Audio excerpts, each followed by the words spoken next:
but there is a lot to talk about, including Cote d'Ivoire. And remember that tomorrow at 10 p.m., we shall be broadcasting the match between Kenya and Cote d'Ivoire live from the Alassane Ouattara Stadium in Mdipe.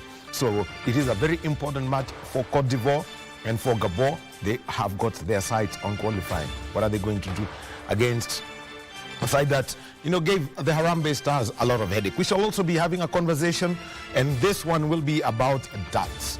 2 Kenyans have qualified for global championships. David Munywa, Peter Washiori, what's the Zero Darts group doing to ensure that our sport grows and we are seeing youngsters do that? That's going to be a later conversation. And also we have, a lot happening when it comes to the news. We already know that the KDF recruitment exercise has started today. Preparations for the Mashujaa Day celebrations happening in Kitui. Preparations for the SIA Investment Conference happening in Siaya. We've got the KDF Day happening tomorrow. So a whole basket of news that we shall be presenting to you and the stories as we build up to that. My name is Wahome, and straight into our first conversation. And this is qualification for USA, Canada, and Mexico 2026. FIFA World Cup qualifiers for Africa. It's been a very, very slow start for Kenya. There was some spark of hope when they played against Gabon. 2-1 was the result, but then the outcome against the Gambia changed everything. A 3-0 loss, but then going on to win against the Seychelles and Burundi has lifted the spirits of the team. Let's break it down, and for teams that will be suffering heartbreaks of all sorts, and others will be having celebrations all around the continent, we've got Tiras Oyaki. Good morning. Good morning, Daniel Wahome. Good morning, dear viewer. All right, let's just start with the news from last night. Ghana qualifying 25 points from their campaign. Let me first congratulate Kenya's Shujaa Sevens and the female counterparts, the Lionesses, for winning the Safari Sevens 2025 edition yesterday. So you've talked about tears across the continent.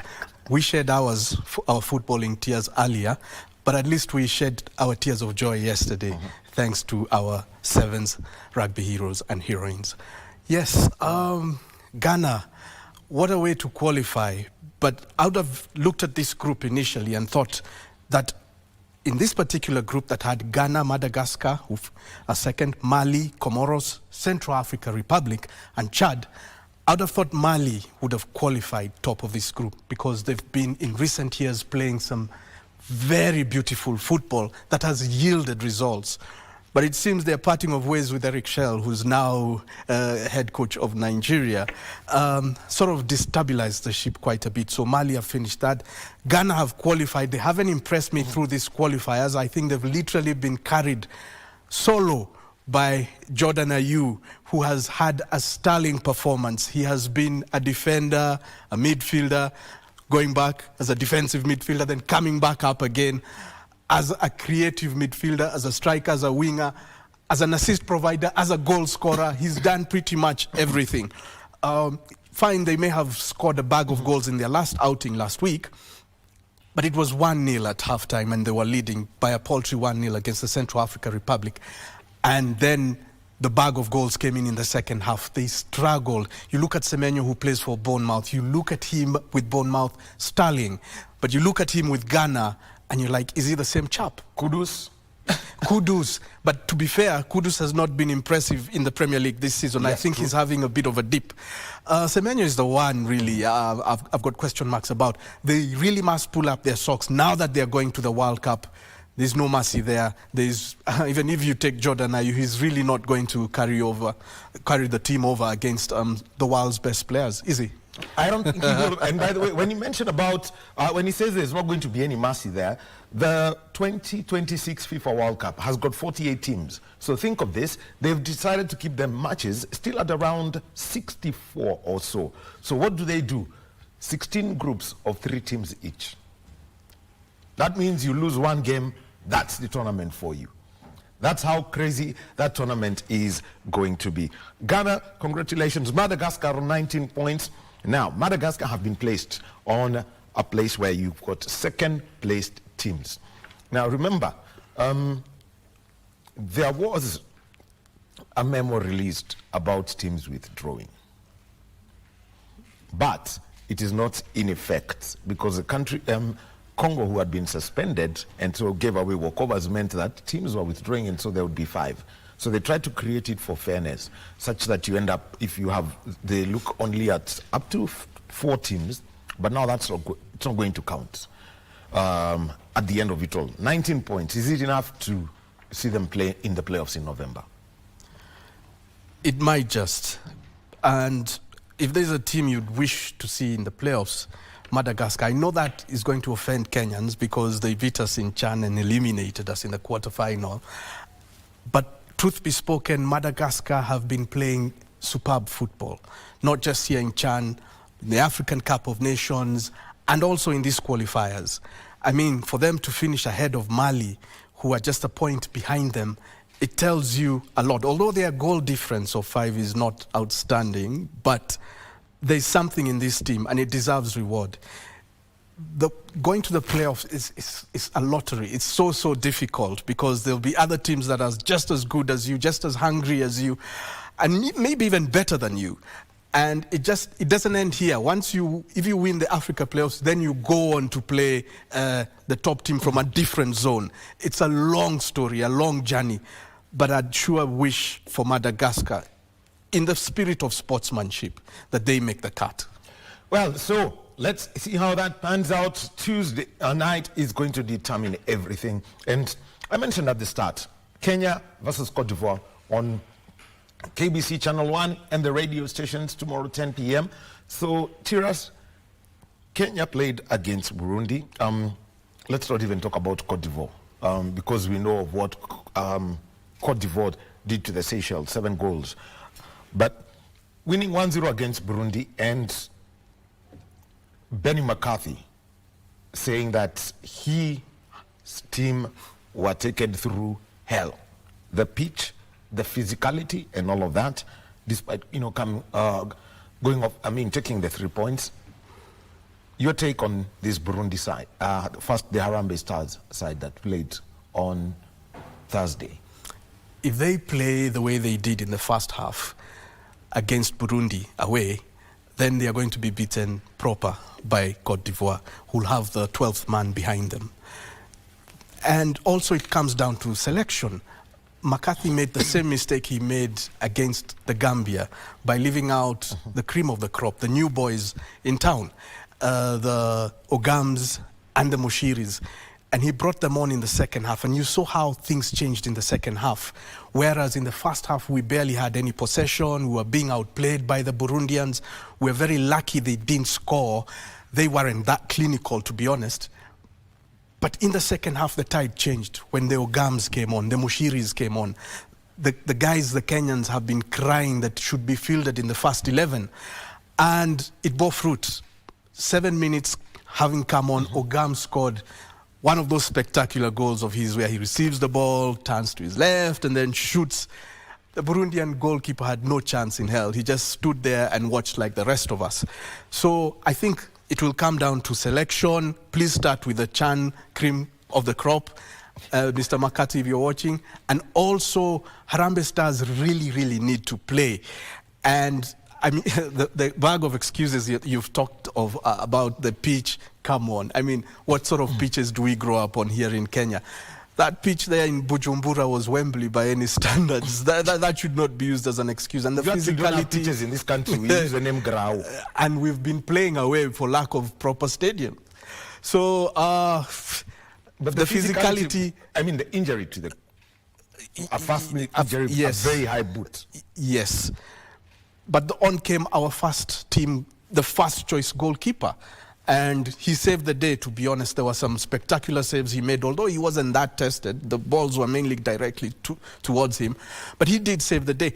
And then we were also physical. We kicked Mogisha out of town. He was running rings around us. So the physicality shouldn't really be much of an issue. But yes, the Burundians were a bit physical.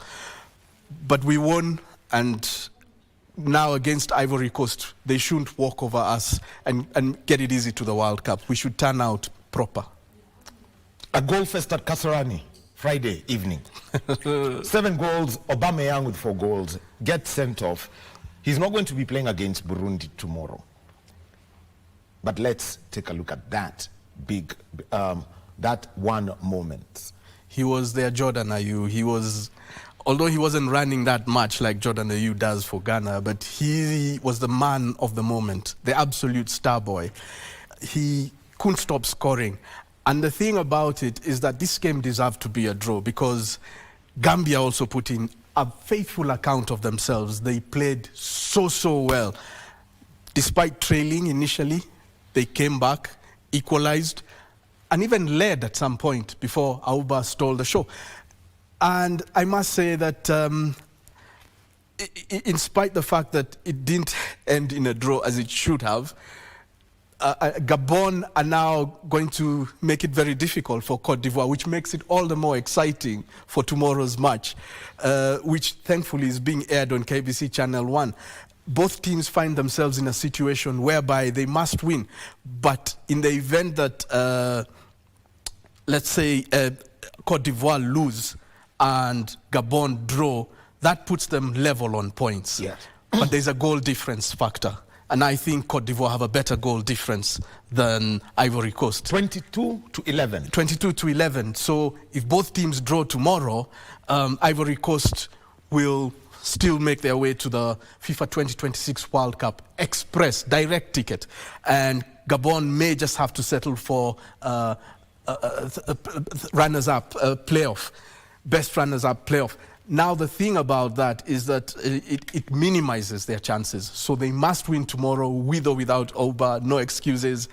And Cote d'Ivoire, to have the matter in their hands and not in Gabon's, they must beat Harambee Stars, which shouldn't be that difficult. But you're going to you lose just so many never know with football. In this country, they own the Harambee Stars 100%. So saying that you're going to lose is going to be a different story. But let's talk about, also action that is continuing. Uganda, they're playing against Algeria tomorrow. Yes. They're our neighbors. It's 21 points that they want to get to. But they're playing against an Algerian side that has already qualified. Yes. Where's their place? Their place, they're looking for one of the best runners-up positions. And my goodness, I'll cross my fingers for them. I said here last time that Uganda almost qualified for the World Cup a few years ago, and I was absolutely jealous about it. As an East African, I just didn't want them to go. But then I overcame that jealousy, and I said, man, we are to blame for the fate in which we find ourselves as Kenya. So let's not take our feelings elsewhere. Uganda deserve to go to the World Cup. They've played so well. They missed World Cup qualification by a whisker last time, or is it last time but one? Never mind, here they are. This close to direct qualification, they just missed it by a whisker. Algeria beat them to the tape, and now they can get themselves first runners-up position, one of the best runners-up, and go into the lottery, what I'm now calling a lottery, the best of the second best, and then maybe go play against a team from another zone, continental zone, and hopefully qualify for the World Cup. That's a long shot. It's harder than qualifying directly, as it is. But I'd say that I wish them well. They do have a chance, but beating Algeria, that's a bit of a tall order. Maybe a draw, but they're playing very well. I watched their game against Botswana. That was Bundesliga level. Even Botswana, impressive, very impressive football. So I think you can't rule them out, but Algeria are the favorites tomorrow, even though they've already qualified. Well, so there you have it. 7 p.m. is when that match is going to be played. That is one of the critical, matches in FIFA World Cup qualification. Now, there's a group I want to go to, and this is Group B. I'll save the best for last. We've got Senegal and the Democratic Republic of the Congo, all battling for places. Senegal have been to, just changed everything with a win against DRC.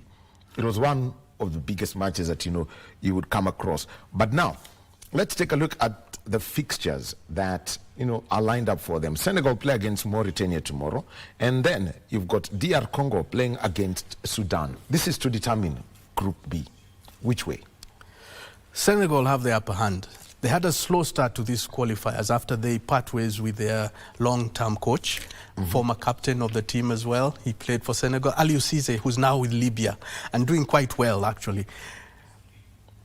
But that win against the DRC really changed Senegal's fortunes. But also before that, after having a slow start to the qualifiers, Senegal somehow found fifth gear. And they've been going from strength to strength. And here they are, top of the group. They've been qualifying for World Cups like a joke. They were there in 2018, they were there in 2022. And remember, in 2018, it's a disciplinary issue that eliminated them, because now when they went head-to-head, they were level with a team that was second on goal difference and everything. They had more yellow cards than them, so they got eliminated. I don't know whether that's a fair way of doing it, but it's one of the tiebreakers before you get to the toss of a coin. Yes. So fair play is considered. Okay, yeah. So never mind. Last time they got to the round of 16, unfortunately lost 3-0 to England. And here they are. They are not new to this circuit. They are the favorites. DRC, unfortunately, they seem to have just lost it up here, especially after having lost to Senegal. And then there's Sudan, who are doing so well. They are lower on the group. They're third placed, and even on points, they're on 13, whereas DRC are 19 points and Senegal 21 points. Sudan were looking like they're the favorites for this group initially, because they had even topped the group, and they looked like they were going strong all the way. But then it's a marathon at times in qualifiers, and unfortunately for them, they can't even make the cut for one of the best runners-up. So, Sudan 13 points out, DR Congo playing against Sudan. That's going to be it's not easy. No, for the Congolese. It's not easy for the Congolese. Even though the Sudanese look like they ran low on gas, you saw how well they did in Chan 2 months ago. And they have a fantastic coach. They have the whole country behind them, a country that's facing war, let's just call it as it is. They're the only surviving hope for their country, their last and final hope for their country, their pride and joy. So they'll go out there and put in a good account of themselves. But DRC are also in a similar situation. There are parts of the DRC that are not that stable politically, and that's that sort of thing. So they are also the hope of their country. They'll fight tooth and nail. So this one is an absolute, it looks like a draw in the making, if you ask me. Senegal, nonetheless, have to win their game tomorrow to be safe and sound. Well, for Senegal, it's said that qualification for the 2026 FIFA World Cup is going to require compound eyes if you're going to keep up with everything. So you can imagine, Senegal against Mauritania tomorrow at 10 p.m., Cote d'Ivoire against Kenya, 10 p.m., you've got Gabon against Burundi, 10 p.m., DR Congo against Sudan, 10 p.m., I won't even talk about, we'll be talking about the 7 p.m. matches that are scheduled for tomorrow, because these ones really, really do matter. And this is Group C. Group C has got Benin, who are top of the table on 17 points. South Africa played out a draw against Zimbabwe. They are now on 15 points. Nigeria are on 14 points. If South Africa hadn't fielded an ineligible player in the form of Wahome, they would be on 19 points. Yes. They would be ahead in this group, and their goal difference would be separate. Because what happened, they lost them. The 3 points that they took against Lesotho were removed. So they went from 17 points to 14 points, and the 2-0 win was reversed to a 3-0 loss. Terrible things South Africa saw, and when everyone pointed it out, first of all, people said, let's see what's going to happen. But it's happened. First of all, why would a TM do that? Africa, stranger things have happened. This is the African fairy tale, as I told you on Saturday. It doesn't get better than this, but yes, why? This guy is not Maradona. You don't depend on him. Why feel him? And even if he were, you can actually go out there and beat Lesotho without having to do so. Even though against Lesotho, it's a derby. It's very, very difficult. They are neighboring nations. But there you go. And action has been taken. That's external action. Internally, South Africans are asking. There's a clip, some podcast you sent me on WhatsApp, and yes. I listened to it from, you asked me from the 29th minute. That was like 2 weeks ago, and I listened to it. South Africans are now asking, we need to take internal measures to deal with the TM and the entire administration of this national team, because it's not right for us as South Africa. And they're asking hard questions. Why should this happen? Why did we do it? And the thing is, it's not just an embarrassment for South Africa. It's an embarrassment for the whole of Africa. People outside Africa, they won't look at it as a South African issue. They'll look at it as a typical African issue. Remember, this is not the first time we've sort of caused this kind of drama. 1994, I think it was USA 94 World Cup. Nigerian players threatening to go on strike during the World Cup itself over bonus payments.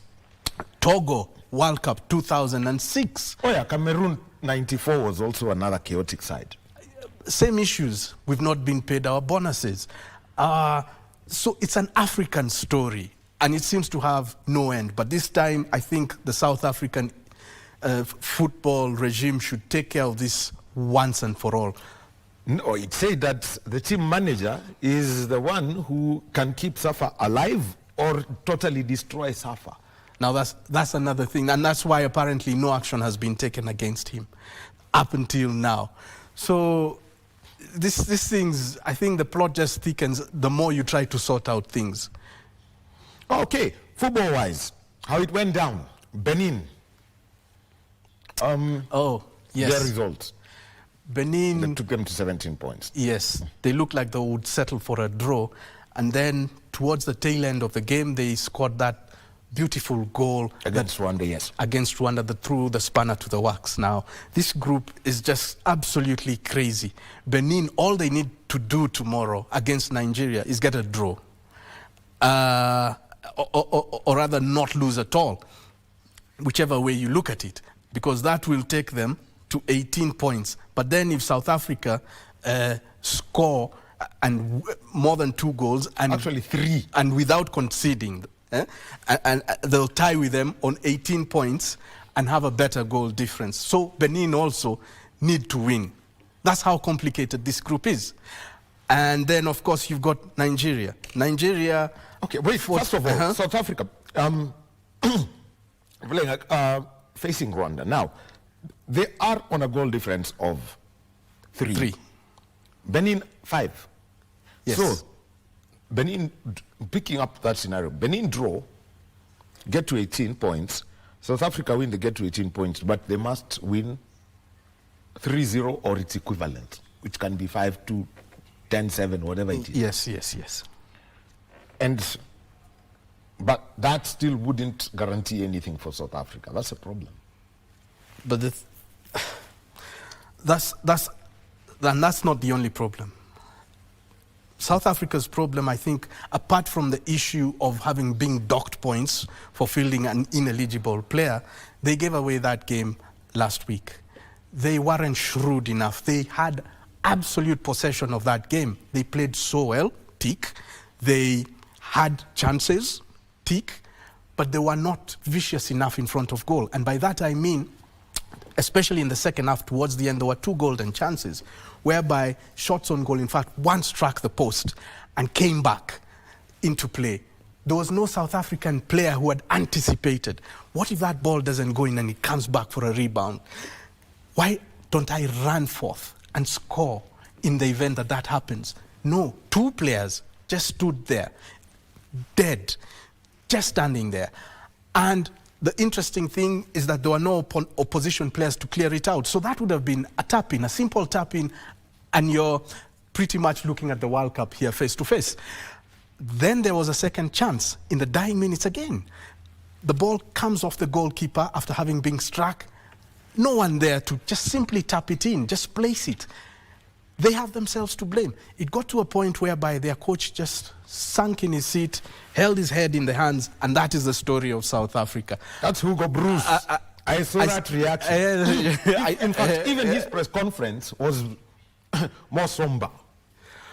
I think there's still hope for South Africa. There is still hope for South Africa. But Hugo Bruce himself on Friday night said, this thing is no longer in our hands. It is not in their hands, but there is still hope for them. The sad thing, but it's still a good thing, they're playing Rwanda. Sad Because Rwanda are a tough nut to crack, and we've seen that. Nigeria had to work their socks off to beat Rwanda, I think on 2 occasions. Benin had to work their socks off up to the last and final hurdle to beat Rwanda.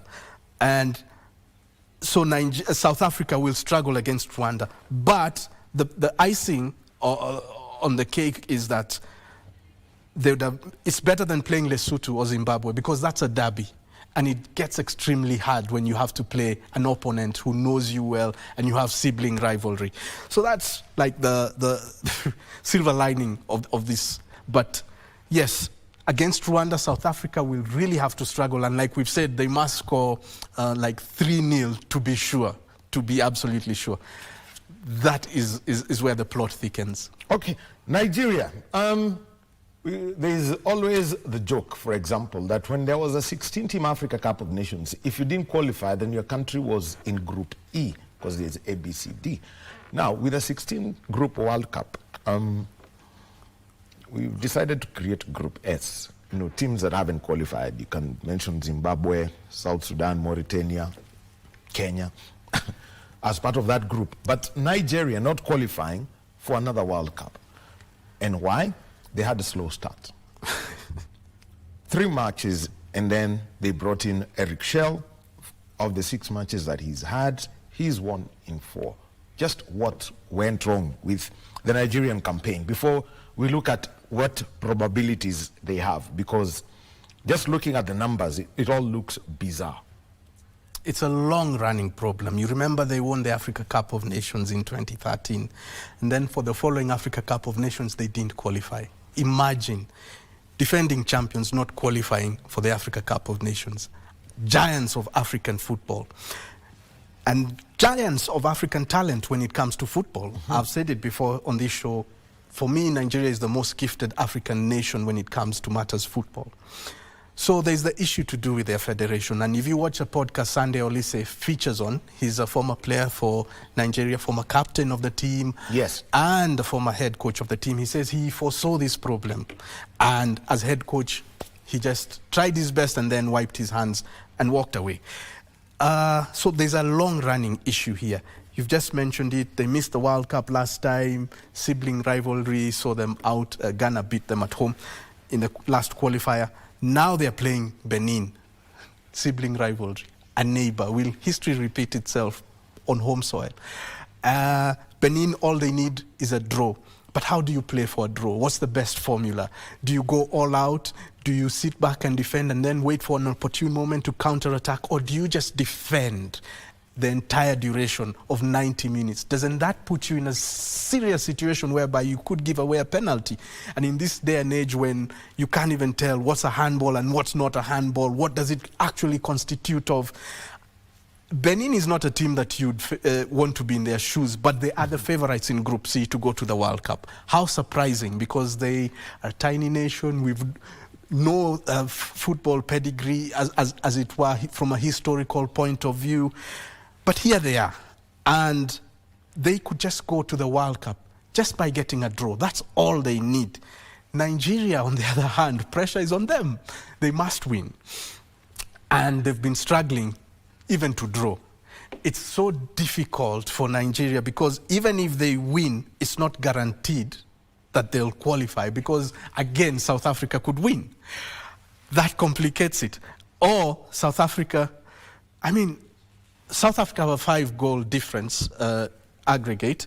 3-goal difference aggregate. Benin are the ones on 5-goal aggregate. Nigeria and South Africa are tied on 3 when it comes to goal difference, but South Africa have 15 points in total and Nigeria on 14. So both teams, their fate is in each other's hands. But more so, Nigerians' fate is more in South Africa's hands because they're a point behind them, even though they're level on goal difference. So even if Nigeria win tomorrow and South Africa go on to win, that means Nigeria miss out on the World Cup. This group, Wahome, I really just don't know what to make of it. I can't make head or tails of it. And South Africa, complicated. Again, they must beat Rwanda 3-0. So they should win and not concede a goal. I'm high already, as it is, just looking at Group C. And I last had a drink 10.5 years ago, but I'm high already in 5 minutes of looking at Group C. Here's a scenario for Group C. Let me just try break it up. So Nigeria have got 14 points. They're going to play against Benin. So 14 plus 3 is 17 points. Now, it's the goal difference rule that matters. Nigeria have to win 3-0. And in that case, they will be on 17 points and above Benin. I mean, on all aspects when it comes to that. South Africa then... No, they'll be on 18. Sorry, 17. I'm saying Nigeria win. 14 plus 17. Okay. Nigeria, not South Africa. Okay. Yeah. South Africa, they draw. Told you I'm high. They get to 16 points. Out. They lose 15 points. Out.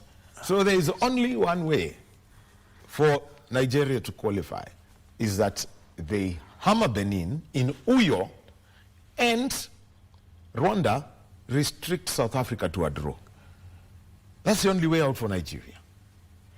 And from what Benin have given us, can we see Nigeria crack them? Football, stranger things have happened, but no. No, I can't see it. It can happen, but I can't foresee it, to be honest. If that scenario you've played out verbally plays itself out in the actual sense, because that would mean it more than a miracle. How will that happen? But then again, it can happen because South Africa throw them a lifeline. They have to win 3-0 against Rwanda. Is that possible also? Now that you've asked, is Nigeria, Benin possible? Is it possible for South Africa, Rwanda also? Yes, it is, but I also cannot foresee that. So Benin here are the clear favorites, but this group doesn't make sense. So even if you're clear favorites, it doesn't mean that that will translate to you going to the World Cup. Benin could go, South Africa could go, Nigeria could go, and I'd like to say that South Africa still have hope. I think their coach was reacting. He was in a sort of disappointed mood when he spoke after the press conference. Which is the phrase. It's possible. And the program we had before this, Good Morning Kenya, they were talking about disappointments and dealing with them. So that was his way of dealing with the disappointment immediately. But there is hope. Very slim hope. It's almost a bloodline. You can't see it. It's just, it's there, but you really cannot see it. It's like trying to look at the edge of a paper. Or that's too wide. It's like trying to stick jelly on a wall, against a wall. It doesn't make sense. The jelly will slide, and you keep, people will think you're actually mad, and you're not. But one of these teams has to do it, has to stick that jelly against the wall. Benin have the head start. 2 clear points against South Africa right now, 2 clear goal difference aggregate. Anyway, they just should not lose. But again, is that possible? It's called Group C. 7 p.m. is when they play tomorrow. So let me just tell you the kick-off time for the matches. 7 p.m. South Africa versus Rwanda. Nigeria versus Benin is also at 7 p.m. And you also have got Zimbabwe. They will be playing against Lesotho at 7 p.m. All matches 7 p.m. East African time. I think that's the one group that we're going to watch. Let me just talk to my director, Mogo, because I really need this. I need the highlights from this. Cape Verde against Libya. Libya are going to destroy them. What was that by the Libyan goalie? It is the most bizarre thing in that game. I told you, strange things happen in Africa. You won't see that in Europe. You won't. And you won't see that even in South America, let alone North America, Australia, and the Oceania region as a whole. That looked like a dead giveaway. For me, there is no way that ball could just have passed him like that. Not to remove the fighting spirit from Cabo Verde. They were down and out, as you said. They'd absolutely been plastered by Libya. Yeah, you're 3-1. You're 1.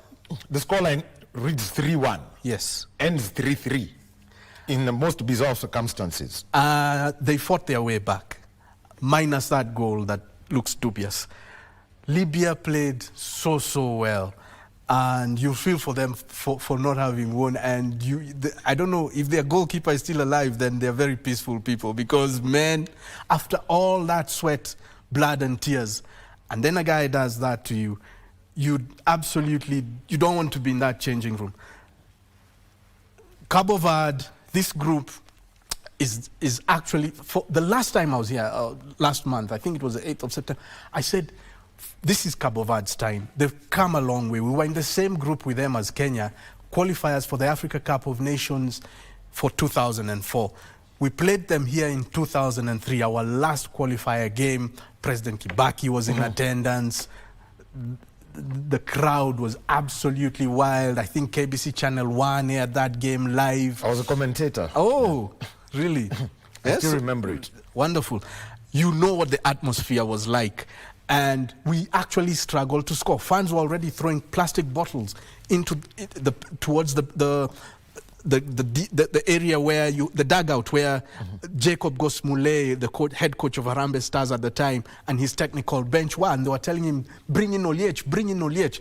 Oliech came on as a substitute late into the game, and 5 minutes to spare, he scored the goal that took us to AFCON 2004. And of course, Oniso Francis, who was the goalkeeper at the time, made 2 spectacular saves that kept us in that game. So Cabo Verde gave us a very, very difficult time. And I think when we went there, we lost a goal to nothing against them. And we also lost to Togo. Those are the only 2 games we lost in that qualifier. Yes, everything else we won. Went so well for Kenya. Yes. But Cabo Verde have come a long way since. They've worked on themselves. And at some point, they were ranked #1 in Africa. You can correct me if I'm wrong. I think something to that effect. They went up, the highest rising team in Africa. In Africa. Yes. You see how well they've done. And us guys carried on just being Kenyan and not taking our football seriously. The administration of it, the actual playing of it and everything. Cabo Verde have grown from strength to strength, and you see them at the Africa Cup of Nations. Let's just look at last year's performance. How great were they?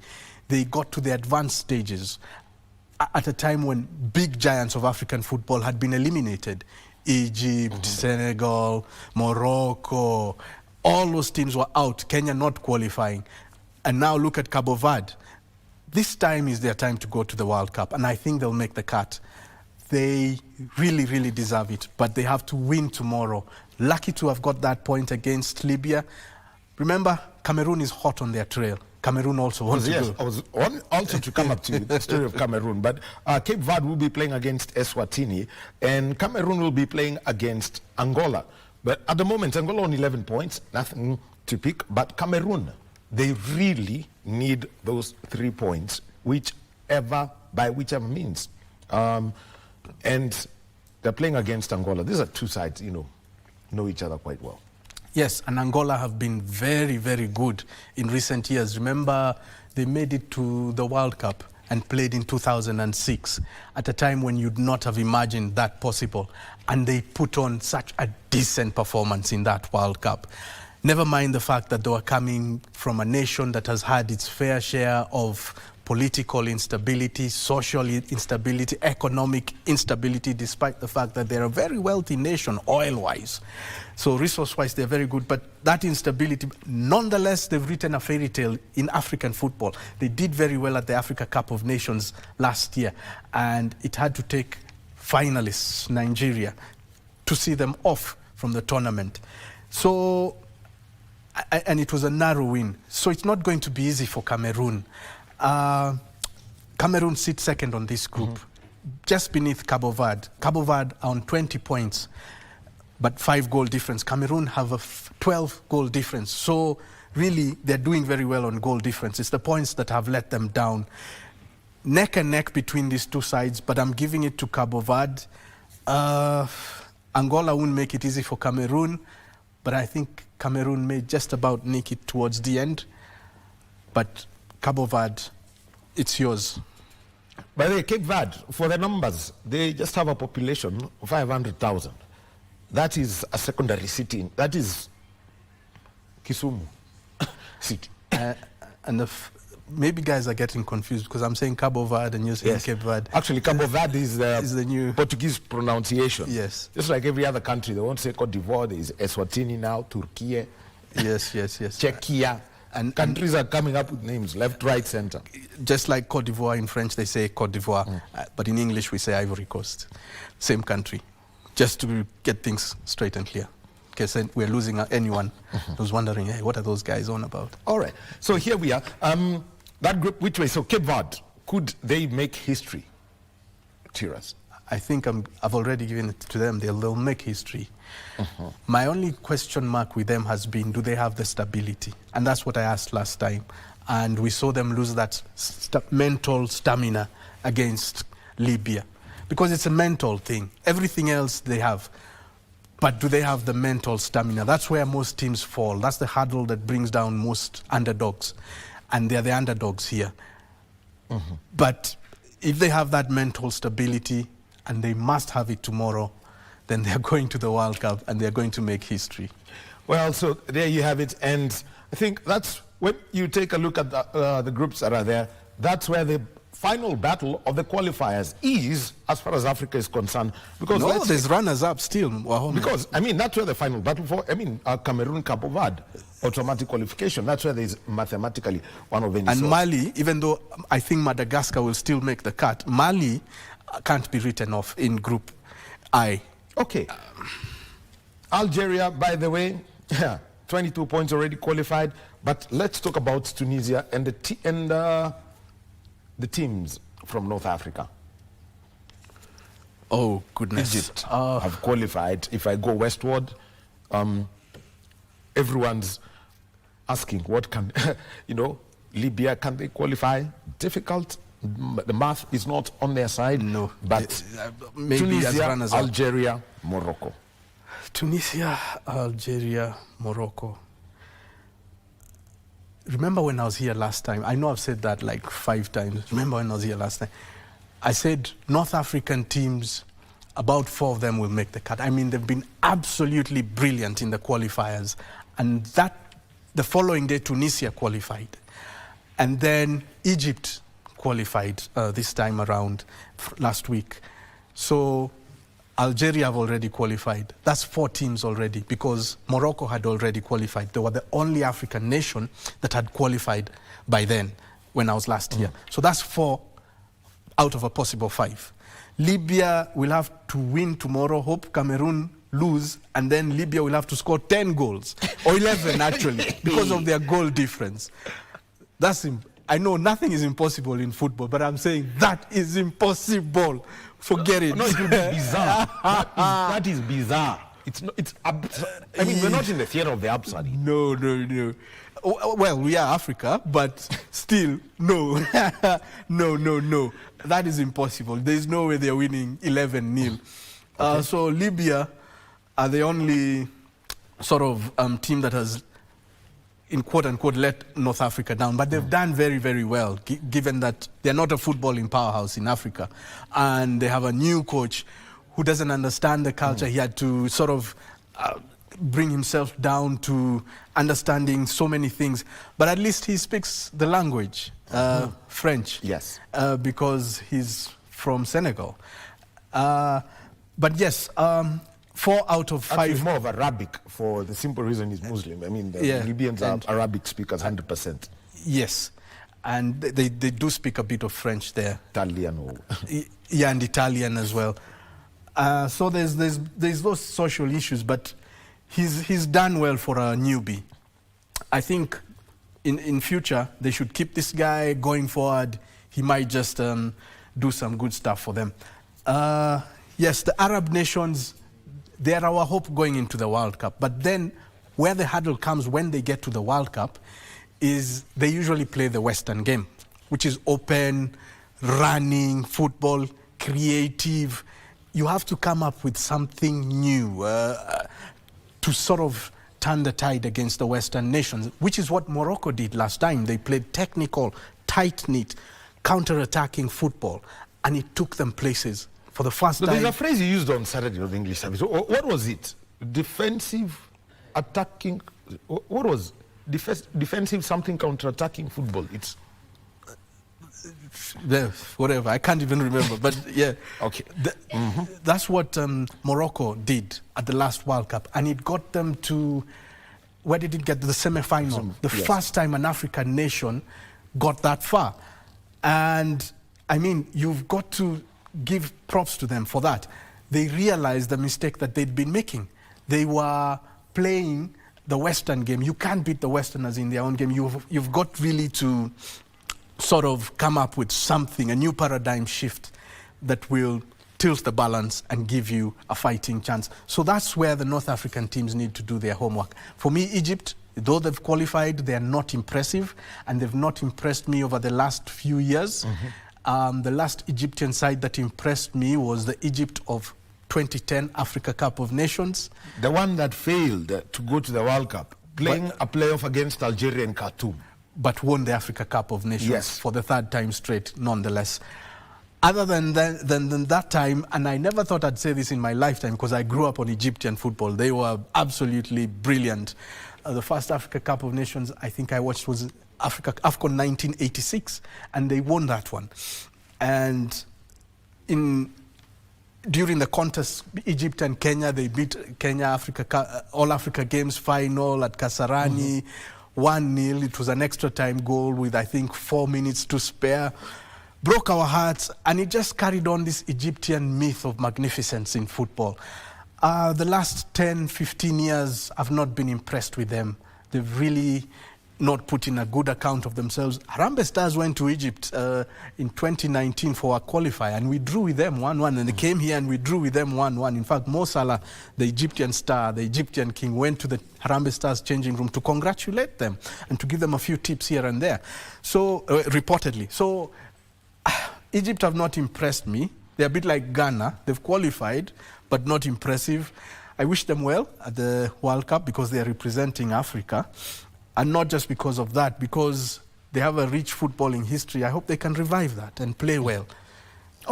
Algeria, yes, those ones, you expect them to do good during African qualifiers and competitions in general. But at the World Cup, they need to come up, just as I said, with new ideas on how to beat the Westerners in their game.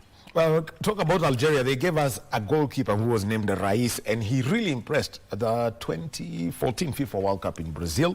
The story is all out there. But remember, the conundrum in African football, who wins the group? We know those that have been decided. We know where nobody is going to, where the chances are very slim.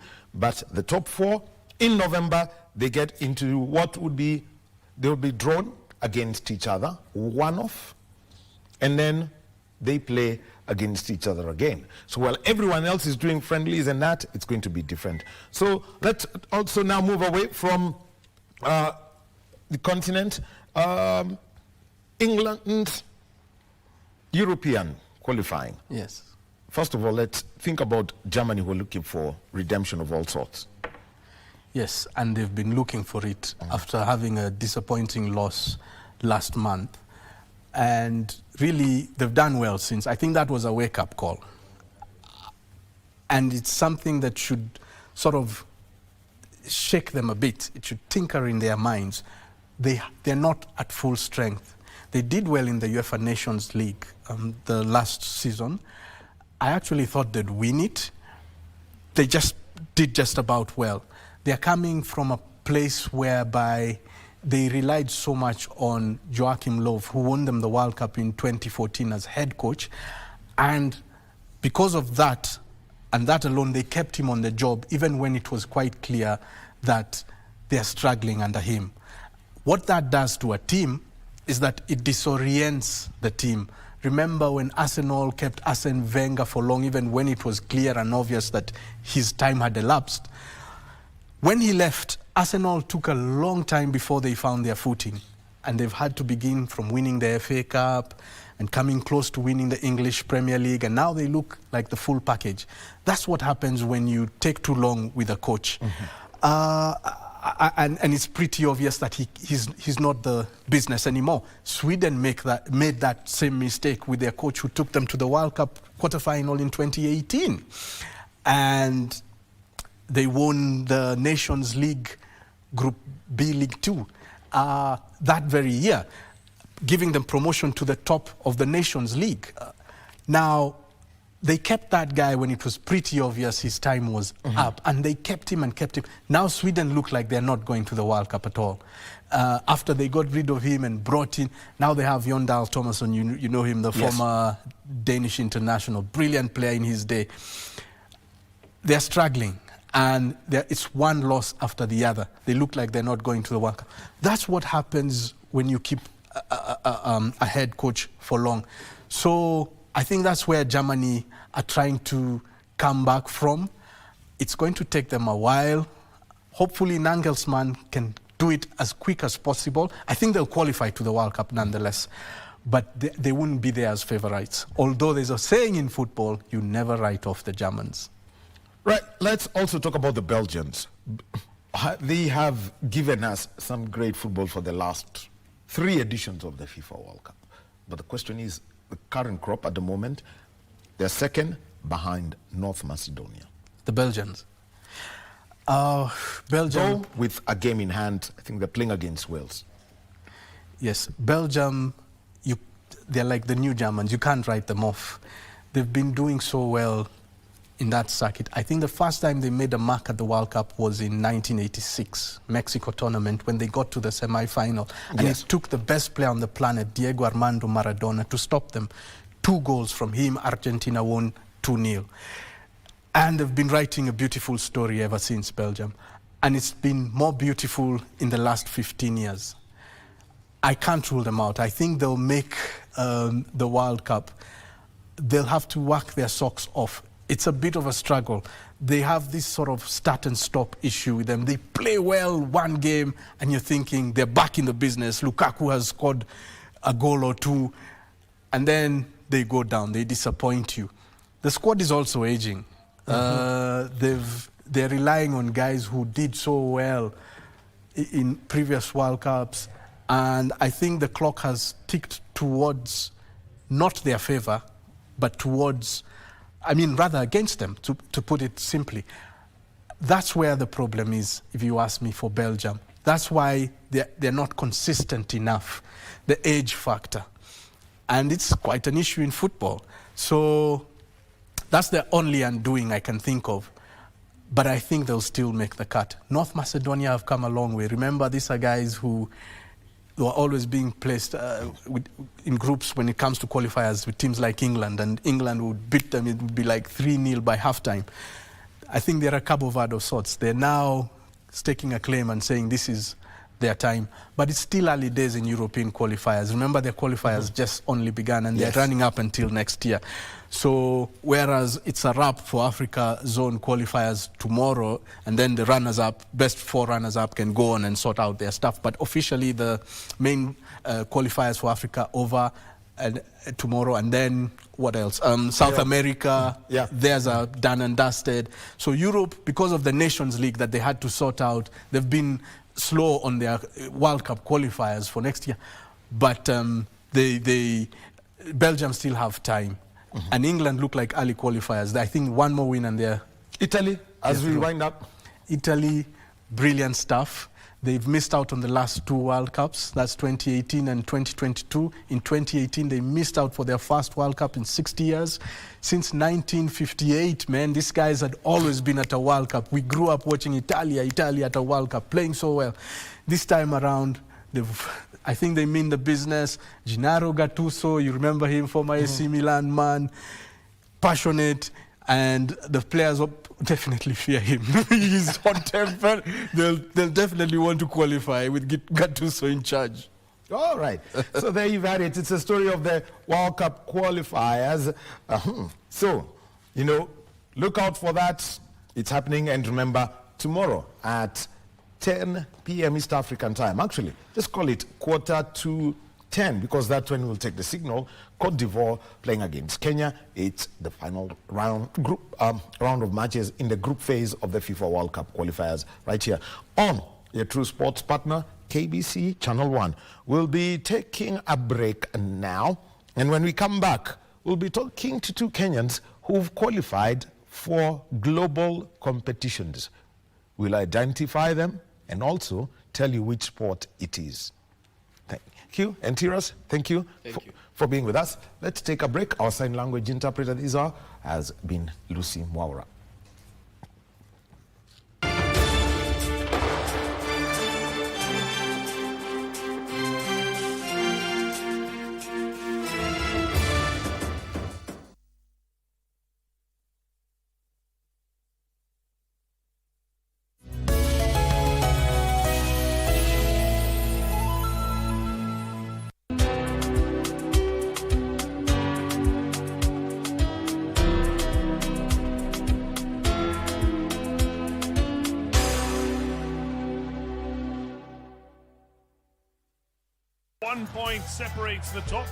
Michuano ya kufuzu kwa kombe la dunia mwakani 2026 yanafikia tamati mwezi huu wa Oktoba.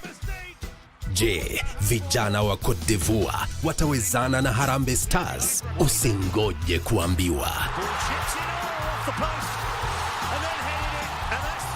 Tazama mechi hii live hapa KBC Channel 1 siku ya Jumanne tarehe 14 Oktoba kuanzia saa 4 usiku. Ujue mbivu na mbichi. Pia tutapeperusha matangazo haya kupitia Radio Taifa na stesheni zingine za KBC. Usikose. KBC Channel 1, mwenzio wa dhati michezoni.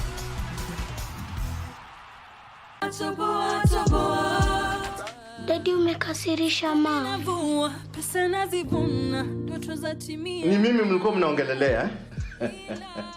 Endeleeni. Angalia bwana Andrew amesema. Wewe ni daktari. Hasa ukiulizwa unafanya nini pale utasema nini? Sio mambo tulimalizana. Silobudi ubidi. Toka kwa nyumba yangu.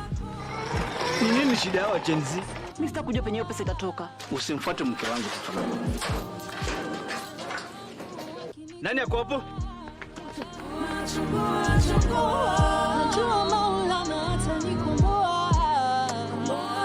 Oh my God.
And yes, it is the second session on Sports Check, and definitely we are having a conversation, and we have got two gentlemen and a lady in studio with us. And listen, these two gentlemen were in competition on consecutive weekends, but there is a third, I think he's traveling back. He was also in competition in the UK, but it's about these two. At African competitions, they beat the best of the field, and they are now going to be competing in England. Let me start on my far left. He's been here, and welcome back, Peter Washiori. They call him the King. Thank you very much. Thank you very much. And he has qualified for the ADC Darts World Championships. It's going to be taking place at a place where he's already been, and he's already made that his second home. It's going to be in Portsmouth, where they've got the Models Series studios. That's where you're going to be That's where he's going to be competing. And In the middle, we've got David Munywa. He has qualified for the PDC World Championships. Now, David is going to be playing at one of the most iconic darts venues in the world. It's known as the Alexandra Palace. In the dark circles, they simply call it Ali Pali. In England, they call it the People's Palace. Munywa, karibu. Thank you so much. And one lady who's always making sure that people, the story is told. She's actually very strong. Welcome. Thank you. Thank you. Thank you. And I will start with you, Munywa. You know, 2 competitions about 3 weeks ago is what you had. Yes, and there was the African Championship won by Ocheng. He defeated Washuri. But for you, it was at that qualifiers. And I looked at the match brackets and having to whittle down outfields that Sunday, that particular Sunday. What was that for you? Yeah, I think, thank you so much for hosting me here. It's a great honor. That event, I had prepared it for an year. I was waiting for it, and I was ready for it, actually. That was actually the greatest thing I would have done for myself to win it. I'm very happy, actually, right now to be the Africa World Qualifier. Sure. And you've mentioned a year because last year Kenya hosted, I think, right in Parklands at the Broadwalk. This time round it was at Sikh Union Club. Yeah. What was the experience? Because the Broadwalk Championship, the one at Broadwalk, really changed the face of the sport here in Kenya. Yeah. And we saw you know, everyone suddenly hitting, you know, averages going up, more competitions coming up. Yeah, actually, the first World Champion qualifier that happened in Kenya last year, it opens our eyes and opens our mind. Now we get focused so we can have a big thing in our country.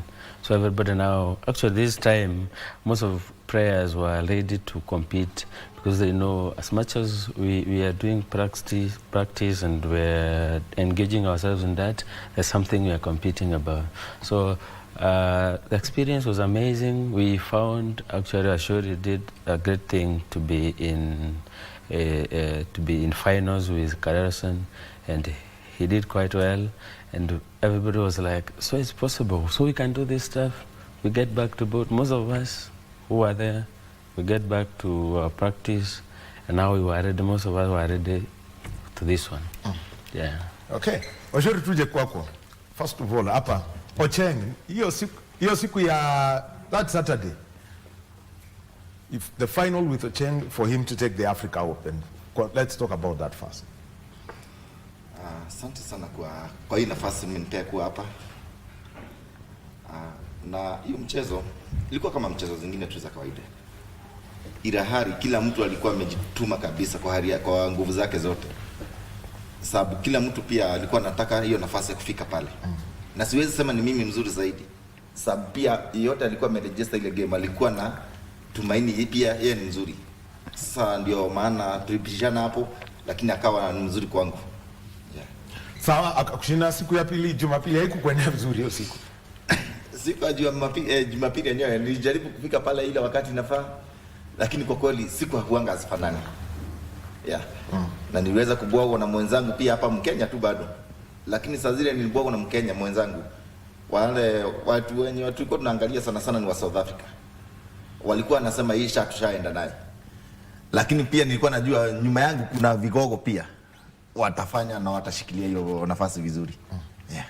Actually, let me talk about that Sunday. The draw was in such a way that there was going to be an all Kenyan semi-final. Sure. Eventually, sure. You won it. Hebu tuambie juu ya hiyo game. Yeah, actually, we had predicted it. We've seen, you know, right now we are not in a position to do these stuff our own because we depend on South Africa. They're the one who is doing them. They're the draw, yeah?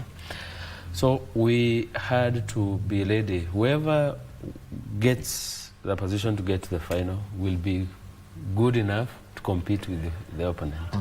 So lucky enough, I found chance to be the final. I knew maybe there was a lot of challenges. because it may be our first time to have the kind of pressure, tension, that thing. But now I was determined. I think I was ready for it. Yeah. Yeah, and eventually he did win he did win the final and qualify.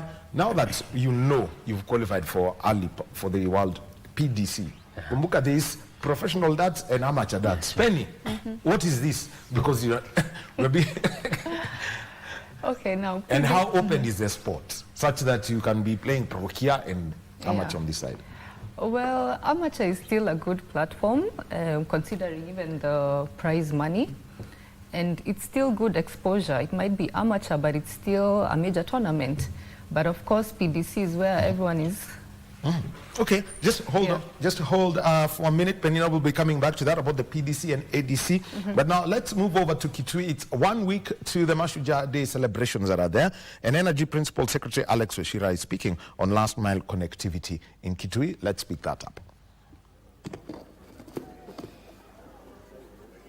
Maybe you can start by telling us what we should expect from this particular farm this week, and maybe what are your short-term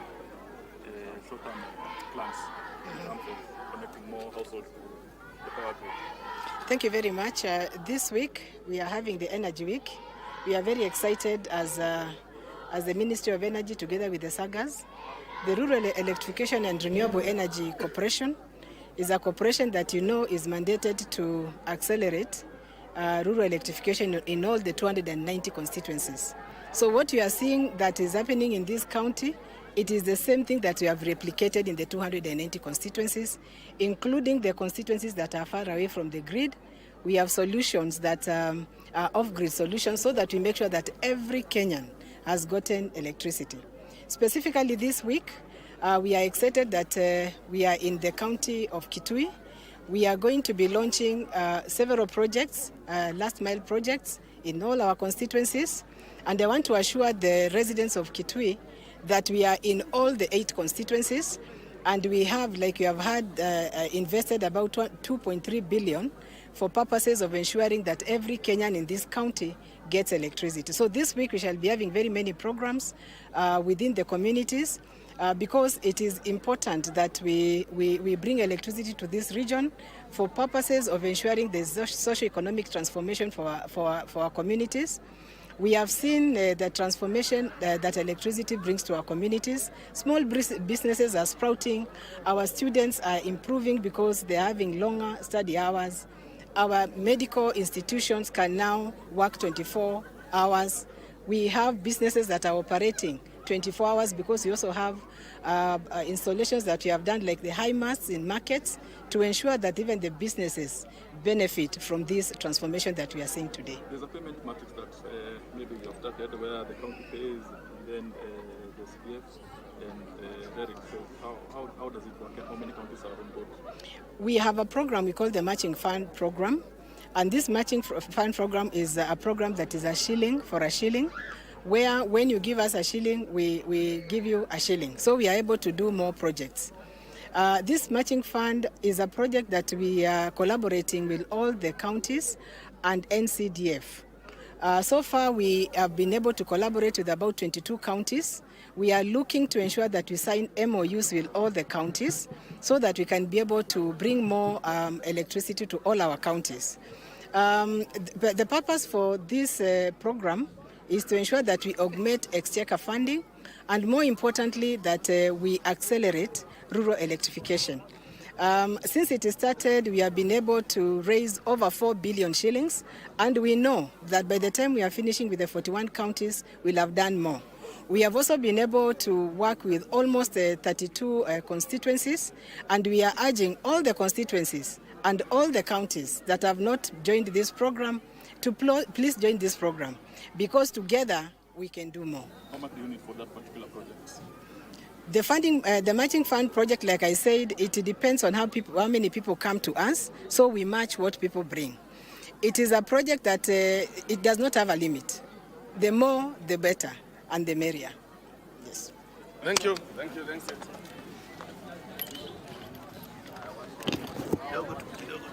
Asante sana.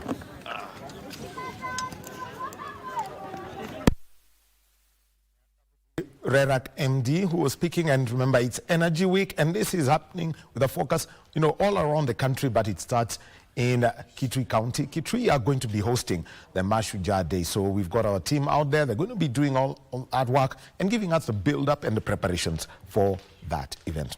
At this point, I'd also like to introduce our sign language interpreter, Lensa Odingo. And we get back to our conversation. It's about darts. 2 Kenyans have qualified for World Championships. Peter Washiori has qualified for the ADC World Championships. That is the amateur darts, group. Then we've got David Munoz qualified for the PDC, Professional Darts Group. And we've got Penina there here with us. Penny, I would like you to come back, to the ADC and PDC separation. But before that, a colleague of mine, his name is Ben Troy Joy. He says congratulations to you. He's going to be watching closely. Let me just give you the names of the people he's mentioned. Luke the Nuke, Humphreys, Clayton, Van Gowin, the Asp, and the rest. Those are real people. Mtu anaitwa the Asp. Yeah. Asp is a very poisonous snake, and and all of those people. But he's very happy. He congratulates you. Thank you. Najua atakuwa akitazama, so tell him the next place ndio aende pale mumpeleke mbio. Pia yeye akicheza. So Penina, ADC, PDC, the differentiation. Yeah, so the amateur darts circuit, that's, as the word suggests, an amateur tournament, but still a premium event, because when you consider the prize money that Washiori will be battling for amongst 56 players. But Professional Darts Corporation, the PDC qualifier, which World Championship, which Munyo has qualified for, that's like the cherry on top of the cake. That's the tournament everyone is eyeing globally. We're looking at around, how many players? Is it around 124? Yeah? 123. Yeah, so he's playing 123 players and now looking to meet the Luke Littlers and the Humphreys. And of course, the prize money being at £1 million. So that's pretty much the difference. Well, you can see the amount of money that is there, but also, one of the things that has been happening in here, and because you've been a very big part of it, it's all started with Washiori, is playing in the Modest Super Series. And Carl C was there last week. Yeah. It was his second time there. Washiori, tutakuja kwako, kwa sababu wewe umekuwa huko, as playing individually and also with the pairs. So let's first of all start, with what Modest has done and the impact it has had locally. Yeah, so Modest has been a good platform for Kenyan players. We had the international pairs early in the year, and then we also had Washiori playing in the singles debut. And just last week, Manpreet Kalsi was playing, and he's performed really well. He didn't make it to the finals, but you can see the level he's put in this particular week. And he played very well in the group stages, and we're looking to have more Kenyan players next year. It's opened up for more Kenyan players to participate in this tournament. Washiori, what's in the kwako? Because February or March? March. So you went there for the first time. Kitu ya kwanza niliambiwa ulienda na bangili mingi sana. Yeah. Tunaziita souvenirs. Souvenirs. Yeah. So na wazungu pia wanapendanga souvenirs sana. So kwa hiyo kwa mind hata nikitoka hapa nilikuwa nasema lazima nikuta marafiki pale na niweze kuwakabidhi. So nilikuwa nimejipanga tu vizuri na hizo souvenirs zangu. At least nilikuwa najua hakuna watu wengi, lakini nilikuwa nimejaribu kubeba kiasi chenye nitaweza kupea kila mtu alisikia meridhika. So ulicheza kule Modus mara ya kwanza, ukifika pale ukiwekwa group A, mambo ni mawili. Ukuwe mshindi wa group A, ungoje Jumamosi usiku. La pili, utoke B, ukitoka A uende group B ama group C, then look for a way to get into the finals night. Yako ilikuwa na hiyo experience yako ilikuwa namna gani kucheza kwanza siku 6 mfululizo? Okay, fine. Pale tukienda kabisa huanga tunataka hiyo group A kwanza ndio huanga tunaingia, lakini huanga tunatafuta number 1. Sasa ukimiss hapo unajua uko na siku nyingine at least ya kujitetea. So kila wachezaji wale wote wanakuanga hapo kwa group A, wanga wana target number 1. Ndio wapumzike kidogo, at least angalau hizo siku 3 wapatane Saturday night kwa finals ya. Sasa wewe experience yako ya kwanza, kwa sababu ile sasa ulicheza siku zote. Tuanze na group A ndio ukaingia. Uchovu ilikuwa, lakini uchovu si sana. Sasa unajua siku za kwanza pia hujazoea ile stage, wasiwasi uko nao, lakini venye unaenda ukikaa ndio wasiwasi inaenda ikikuisha na unaweza sasa kufocus na ile kitu imekupeleka huko. Yeah. Aya, na tuongelee jambo lingine. Ya kwamba sasa masaa kule kuna tofauti kubwa. Najua hizi mechi zingine za group A mchana, we are seeing it is we know from around 11 am or 12 p.m. we'll do that, but when it comes to finals night 11 p.m. pia na huku ni sasa pia huko inakuwa na challenge sababu bado hujaadapt, bado hujazoea hiyo masaa. Sasa ni kama unacheza hapa saa hiyo saa 7 saa 8 of which you so exhausted, umechoka zaidi, lakini unajaribu tu sababu pia wenzako wako hapo. Yeah. Mchana maybe umekaa ukifanya mazoezi yako, alafu unajaribu ku maintain masaa yako, pia kuna ile ya kurelax pia. Pairs, you were in the pairs with Manpreet. What was that experience? Pia pairs kulikuwa na challenge nyingi sababu hapa sana hatujazoea kucheza pairs. Alafu sasa kuna ile kubuy time ya wachezaji. Umezoea kucheza na mchezaji akitoka hapo ushacheza, akitoka unacheza. Sasa pale unangojea wachezaji wengine watatu, hiyo time kubuy. Sasa hiyo ndio ilikuwa challenging sana sababu hiyo kitu ni kama isha kutoka kwa mind tena unaenda kuanzia huko. But yeah, sasa unajua, kwa hivyo lazima unapiga hesabu ya mwenzako kwanza, lazima upige ile balance. Wewe umecheza mio, umebakisha ile balance amecheza tena, unaanzia kupangia kutoka hapo. Yeah. Okay, so Mujwa, let me come to you. You've seen them play and you've watched models, and I'm sure, I mean, it's something that is interesting. It's growing a lot here in Kenya. Sure. What have you seen, from the experiences and what he has shared? Now that you're going to be playing, number one, pahali kuna kelele mbaya. Tuanzie hapo. Let's start with that. Yeah, most of the time, when it is your first experience, it's difficult, kind of. But for me, this thing was in my mind even before I went there. I was prepared for it. And Washuri opened doors and eyes for us. We can see how he struggled to pray during different times. I watched him throughout. He was good in certain time. He was then shaked off a certain moment. So I can tell different times, different performance.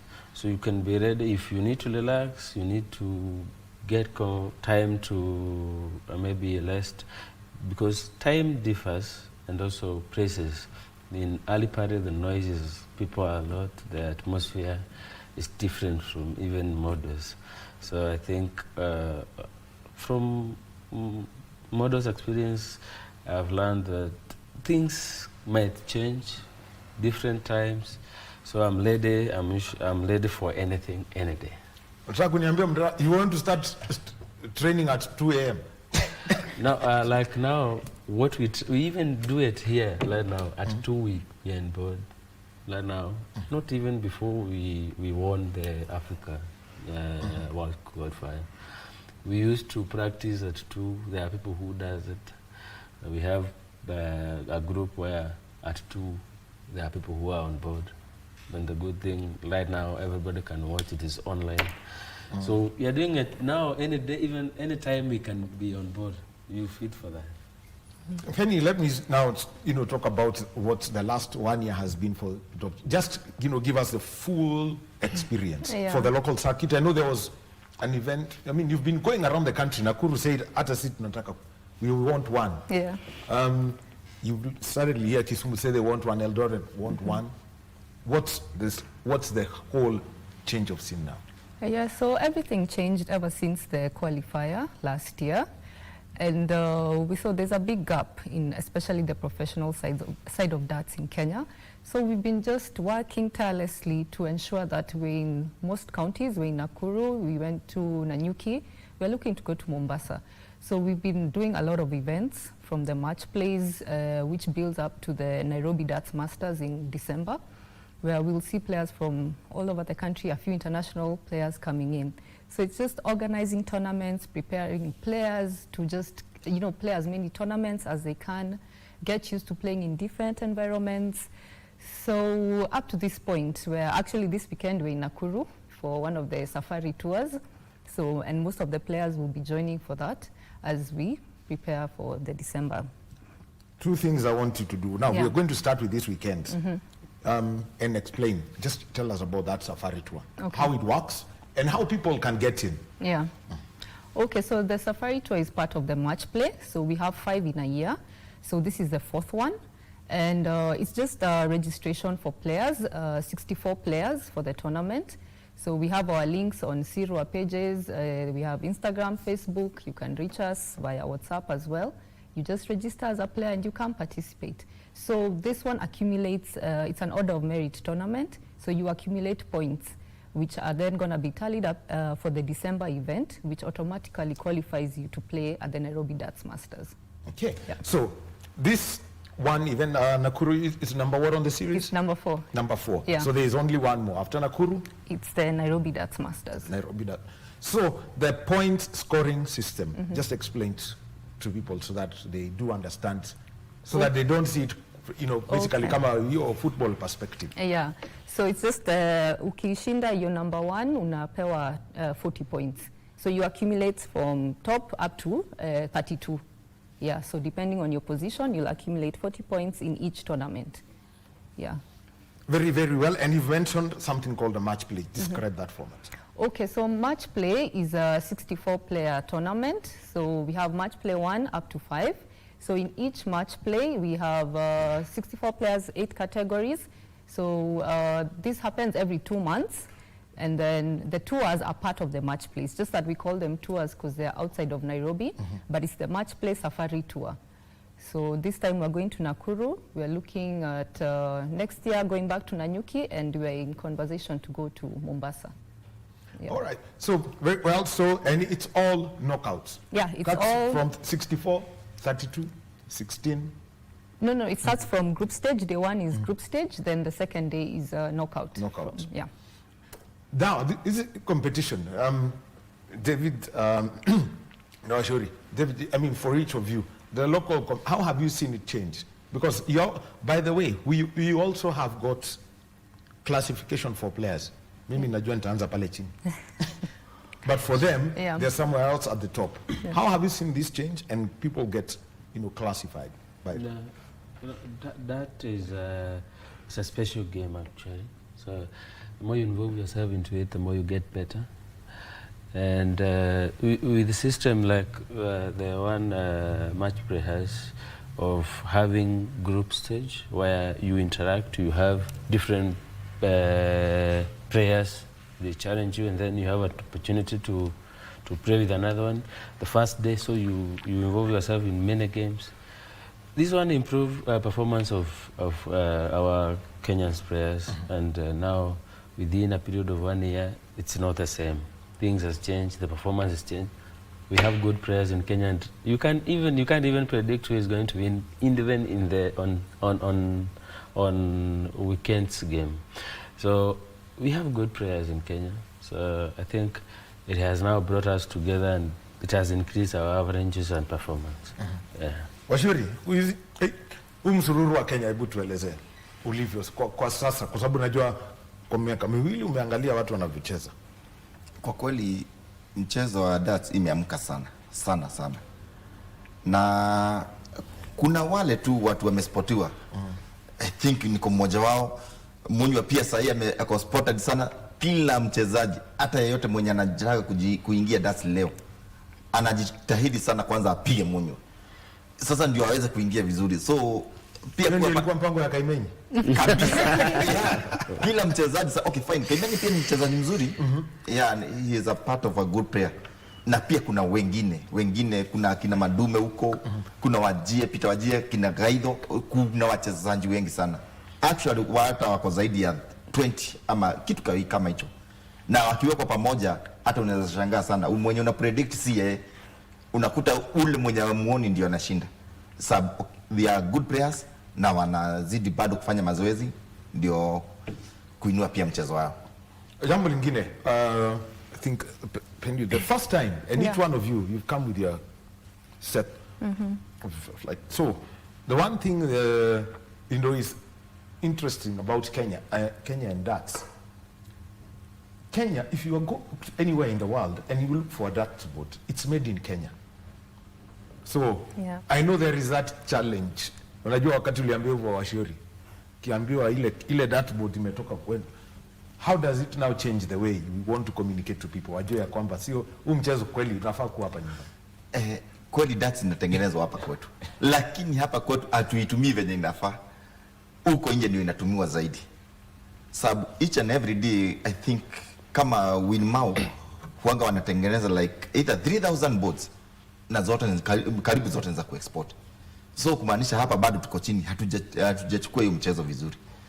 Na tunafaa kuichukua sababu I think inania kama miaka 2 hapa Kenya kutakuwa na wachezaji wengi na wazuri zaidi, hata World Cup wote karibu wote watakuwa wakisimamia. Haya, so you've come with the equipment. First of all, let me start with you, David. Yeah. You know,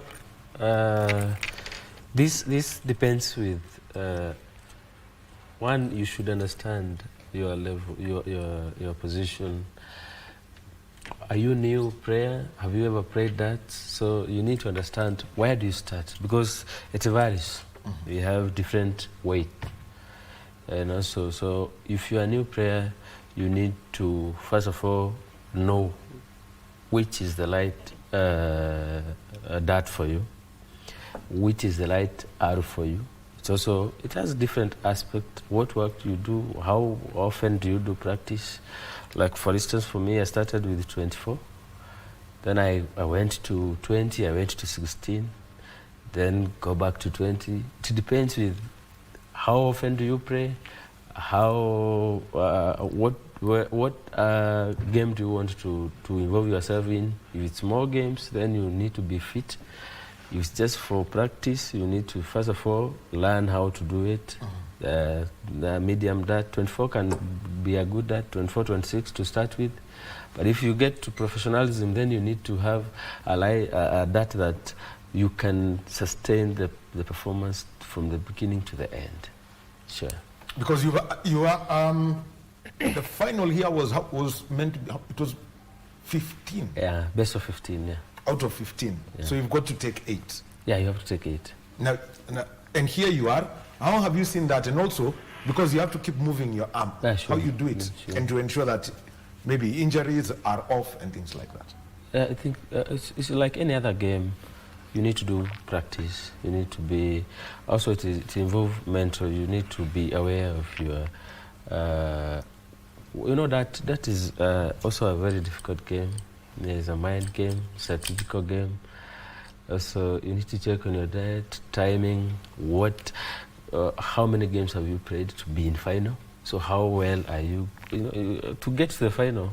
Already you exhausted, you're very tired. Sometimes people, different players, you find them taking much water, go back to eat. So you need to find your way, yourself, your own way, how to keep yourself fit, to start from the beginning to the end. Yeah. You've mentioned about diet and what's the right way to do. For example, for the event you had here at CQ. Yeah. You played your final game some 8 p.m. Yeah, coming to a close at 8. So how do you go through that day? And you don't slow yourself down? No, diet varies with different individuals. My diet will not do with Washeri. So how you know is involving yourself in such tournament like we have in Nakuru. So I'll still be fit up to 8. If the game is starting from 10 a.m. and you're sure you get to the finals. So let's say at 8. So you need to keep yourself fit, because these games, you're not going to just go to the final. You're just going to meet different players with different returns, with different performance. So you need to be fit. You know, diet now, that's why, you know, if I eat ugari so much, then I'll feel so, you know, you use so much energy. So you need to also know what do you take to be fit from morning to the evening. Yeah. Washuri, equipment yako. What, you know, somebody came up and said, here is your equipment and here it is. Equipment ambayo umepewa. How have you worked with your sponsors such that one, yours are customized? Hebu tuonyeshe tu.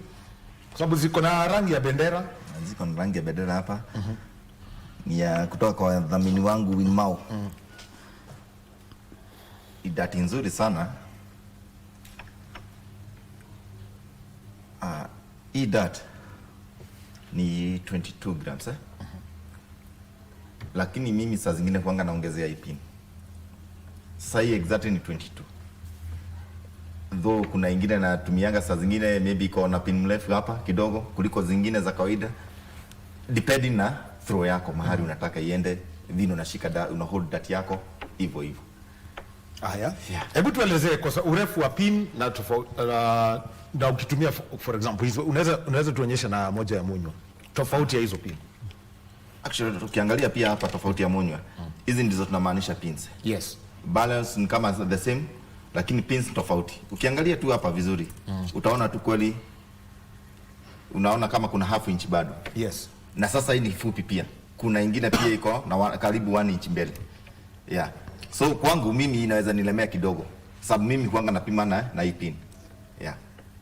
Lakini pia si kunilemea, though itahitaji maybe nichukue 1 week kufanya mazoezi na hii ndio nielewe sasa. Haya, tofauti ya urefu ya hiyo pin. Tukiangalia sasa kwako, umesema kuna moja ambayo iko na pin ndefu zaidi. Haya, tueleze sasa kuhusu hiyo pali unatumia hiyo pin mrefu ama kama na wakati unaibadilisha ukiwa kwa mchezo. Kuna venue zingine unaendanga unakuta si standard. Saa zile umeenda venue iko na baridi, natumianga hii pin ndogo hii. Nikienda ile venue iko perfect, natumia zile mrefu. Sababu kabla ifika kwa bodi ile mrefu itakuwa maybe imetwistiwa na baridi. Hii sasa ikiwa mfupi haitakuwa imetwistiwa. Yeah. Tofauti. Haya, throwing style sasa we've seen. Now let's hear it from you. I think kila mtu yake. Throwing style kila mtu kwanza kuhold that kila mtu tofauti yake. Throwing pia tofauti kabisa. Kuna wale wako na throw through, kuna wengine kama mimi yangu hata wazungu itawachanganya. Wanasema natumia 5 different styles. Wenyewe hawajui ni gani natumia.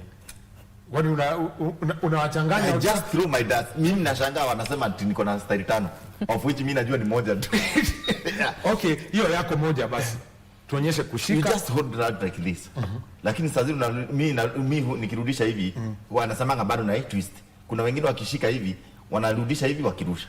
Mimi nikishika hivi ni saa zile narudisha hivi tena na twist. I think ndio hapo na wachanganyia sana kidogo. Do you know that is how I know you throw a dart? That when you release like this, there is a way. Yeah. You know, videos show you, and we actually see your kitu ikitwist. Yeah, he does that. Yeah? He does that. Sasa wewe pengine haujui tofauti sana na maybe yeye. Haya, sasa tukuje kwako. Yangu ni tofauti. Because me, I don't have to twist like he does. Yeah. You can do it with that. Yeah, so you know, Washuri has learned to have, you know, he's a professional player. He has learned to have a muscle memory. He might not even recognize it. So when he does it like this, it's easier than it is. So for me, what I do is I just hold it how I hold, you know, like a pen. How you hold a pen. Then you need to practice well enough to learn how to release on the right time with the right through. I have a 4-through. I just don't release. I release and then I have to release also my hand to create a. It has made me maybe to have an easier way of doing it, because I don't have to to keep remembering what to do in the next game and all the other games. So if I practice doing the same thing, then it will be very easy for me when it comes to game or to competition to do the same. Let me come to you, Peng, and just give us, the full phase of the women's game. You are a player yourself. Yeah. Na pia dati zako utatuonyesha. You will also give us your playing style. Yeah. With the women's, so far, we've been playing in the mixed tournaments. So the women participate in all the match plays, even the ACTs.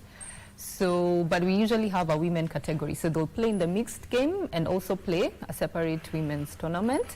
But we're looking to develop the women's sector as of next year, just to also build on that sector, because we have so many women playing and top players as well. Yeah, like Susan Wanja, we have Millicent, we have Setu, and myself. Yeah. Lazima ungejiweka kwa list. So, and we're looking at it, how is it now, number one, making it socially acceptable? There's a story about this sport. It used to be sponsored by a beer farm, and the players would actually have frothy drinks there as they are playing. But everything has changed. In fact, kuna report moja ilisemekana ya kwamba nyinyi bila kuchapa kitu hakuna kuona mnaona, but it is the opposite. So how is it becoming more socially acceptable? Such that, somebody can go there, play the darts without, without, that there is that feeling, unaenda kufanya nini kwa wale watu. How are you doing that? Okay, so at the moment, players can have their drinks.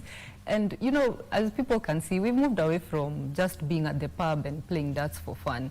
People have seen it's a professional game. So, players still have their drinks behind the scene. And when you go to play your game, when you're on the oki, you're having your water. So we're not really much displaying the alcohol you're taking, but you can enjoy your drink, because lazima will release nerves. You have to get to your zone, It's not necessary, but there are those players who really require it. We have seen youngsters, people who are under 18 and doing this, getting involved with the game. What are you doing to make sure that, they are that environment is safe? If there is a regulator for sports in this country, and also maneno ya child protection, such that if they find these children there, everyone knows they're here legitimately with their parents, with the right adults, and they're safe. Yeah, so with the children who come for the darts games, because we have a number of them, usually accompanied by their guardians, but when it comes to the alcohol bit of it, in the playing section, in the playing area, there's no alcohol in that section. Usually it's a designated area where the kids can't access. But within the playing area where players are interacting, there's no alcohol present. And in any case, there's guardians, and we ensure that that is followed. Well, and now trying to make ways to bring in sponsors. I mean, you've spoken about some wild figures in PDC. ADC, we also saw the figure, £150,000. It's not small money. How are corporates responding? I know I was at CQ Union, I could see a few banners. They tell a story coming in. How corporates responding to this?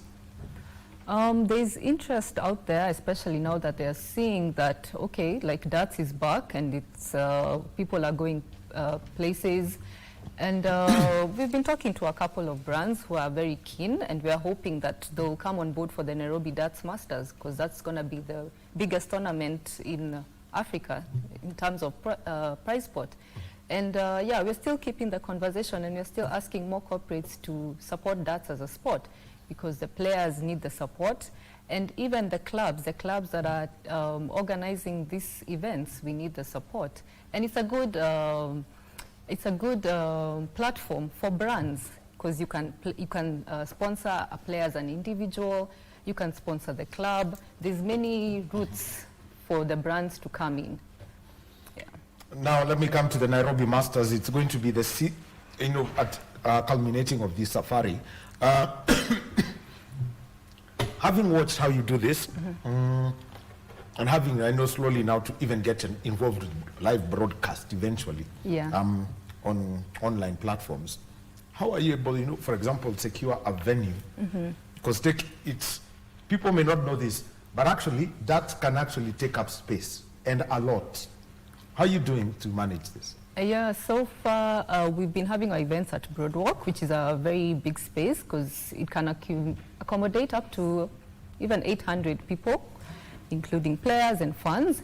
And in the past, from the qualifier where we held our first event, we were lucky enough to have sponsors who supported us in terms of setup. We had Kapla, we had Samsung who provided the tablets for the games. Nairobi Sports House also came through with a bit of tokens. And yeah, so it's a huge cost, honestly, to even pay for the venue itself, to pay for the setup. But we also have well-wishers. There are people who've been supporting us throughout, ever since we started, and we're still looking to have their support moving forward and hopefully have bigger brands with bigger budgets just supporting the whole process. Nairobi Masters, looking at what you've seen, what's the way forward? Kuambia watu tufike pale, and your venue for Nairobi itakuwa? Itakuwa Broadwalk Mall. Broadwalk Mall. Yeah. Yes, that is on Ojijo Road. Yeah. So you can't miss that place. Munywa, yes, getting ready for this and also getting ready for Ali Pali, that is late, I mean, or definitely after the Masters. Yeah. Tuambie, your preparation, ways that you're doing to get this. Yeah, so far I'm just focused on my improving my game, and you know, this is our first time to have a Kenya playing in Ali Pali, a bit of challenging, but I hope it's going to be a good process. From, you know, being a professional player, there is a lot of things that are expected from you, from moving from places to places. All that thing, you need to be well prepared.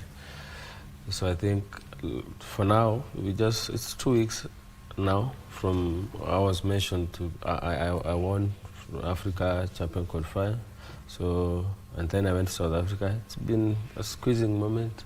Now I'm settling down to to influence to have little influence to our supporters, because the budget is huge. To Ministry of Sport, a lot of people. I need a lot of things to be done, and that's why also we need people like you to intervene, so that at least it gets easy.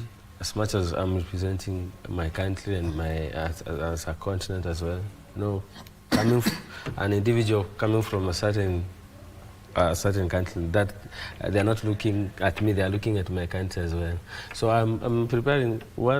First thing I'm doing is to be fit in my practice, and anytime I'm requested to do something or I need to do something else, I'll be ready for it. Okay. Yeah. Ashuri, you have a story to tell. When you went for the pairs the following day, a Celebrity Cup or something. Influence. Yeah. Influence Cup, yes. You mentioned something about gharama ya kusafiri, the cost of traveling. So just take us through that experience, and so that more people can come in, so that they understand that if they see you in Modus once or twice a year, si ati umekataa kwenda. Okay, honestly, gharama ya kusafiri iko juu sana. Okay, fine. Hata maisha, unajua pale pia maisha iko juu. Si kama hapa umezoea, if you have your 100 bob umekula. I think pale pia kukula lazima uwe na like 2000 ama 1000, 1500, kitu kama hicho. So inakuwa na changamoto sana. Umezoea kukula mara 2 kwa siku, pale lazima ujifunge, my friend. Itabidi tu na sikutaka, so unatafuta tu ile kitu kitakusustain mpaka hiyo masaa uweze kucheza. Yeah. Unangojea masaa fulani unaweka sasa hiyo ndio unakula, hata unaweza kula meal mara moja. Yeah, because you are not stable, lakini natumai watu watajitokeza na washikilie wachezaji pia. Sawa kabisa. And so remember, yes, we've got the Nairobi Masters. It's a darts competition. It's just coming a couple of weeks in November, so it's going to be the best. And as we wind up, I want to say thank you. And yes, she's with Zero Darts Group. David Munyo, he has qualified for the Professional Darts Corporation World Championship. He's going to the Alexandra Palace, Ali Pali in the UK. And then Peter Washuri, he's qualified for the Amateur Dart Circuit All Championships. It's going to be in Portsmouth at a place known as the Modest Studios. It's a place built for darts only. So we've got 2 Kenyans headed to the UK, and we hope that they will be on point. Santeni sana. Time for me to wind up. Thank you for being with us. Over the past 2 hours, we shall now be taking a break, and when we come back, will be here, and the story is Kurunzi Mashinani, followed by Tamrini. Our sign language interpreter has been Lensa Odingo. My name is Daniel Wahome. Have a good day.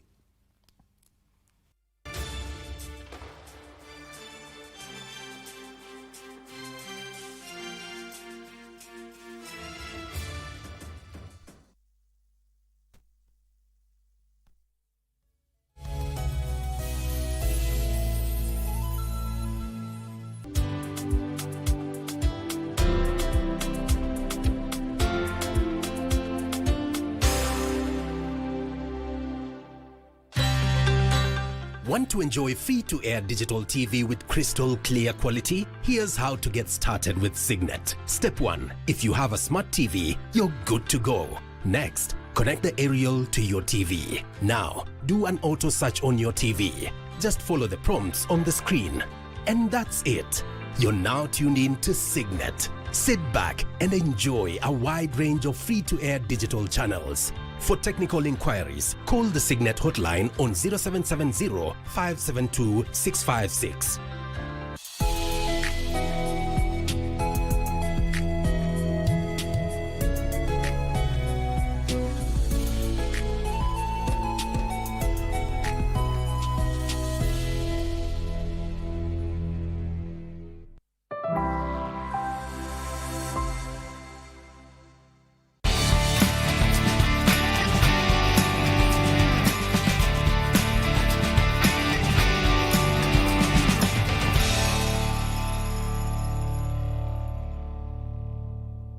For Game On today, I'm privileged to have with me the first ladies coach for the women's national team, that is Starlets, and that is Beldin Odemba. You have met her so many times during our football analysis, but she has coached so many football teams, and she'll tell us about it. But first of all, salam alaikum. Alaikum salam. I like that. Hey, Beldin, how are you? I'm fine.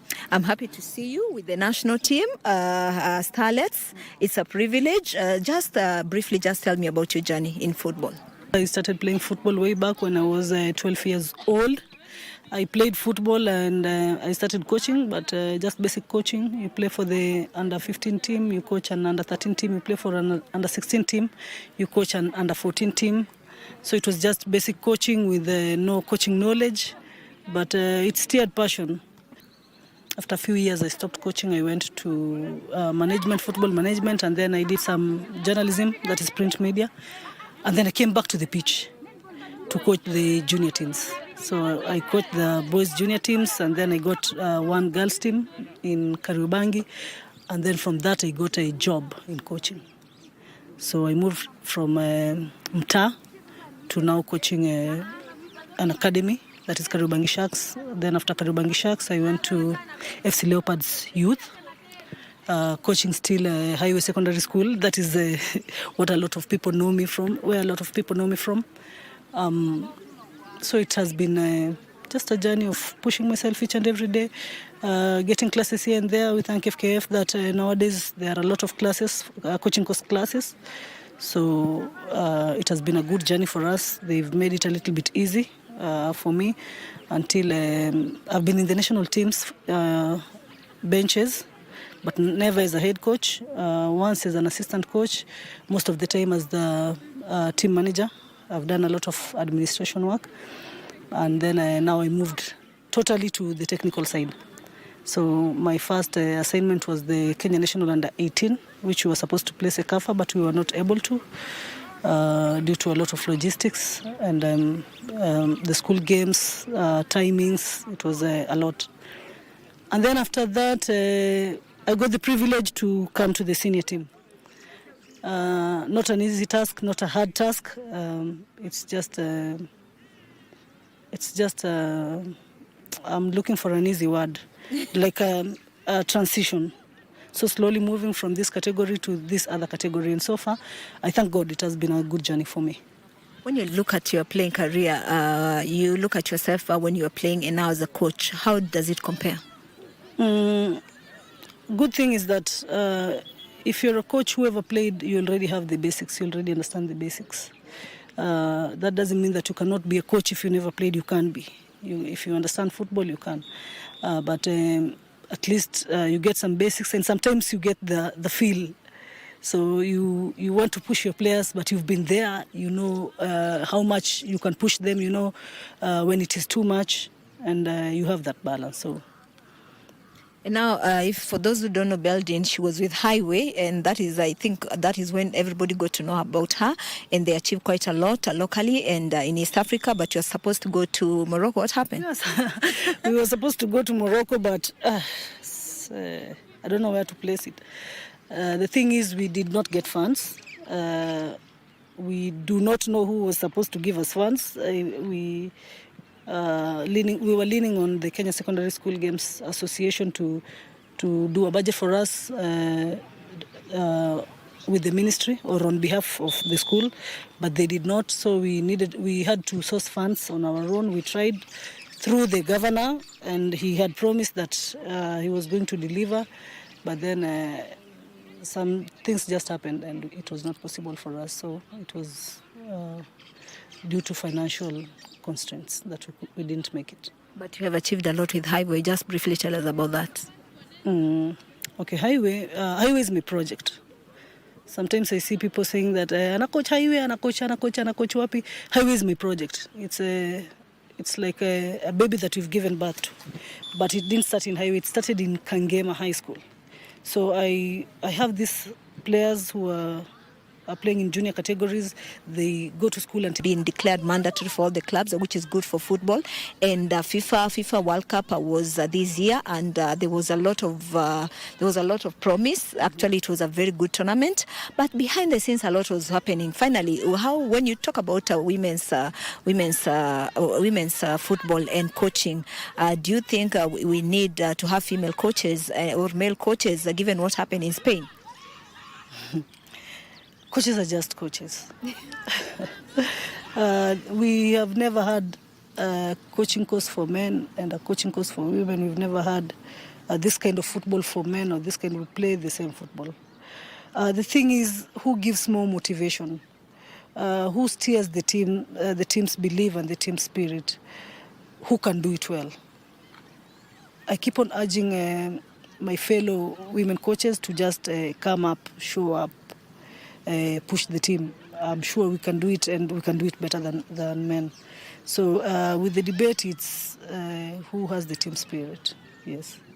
And finally, parting shot, who is Belding Odemba, or what we see here, apart from what we see?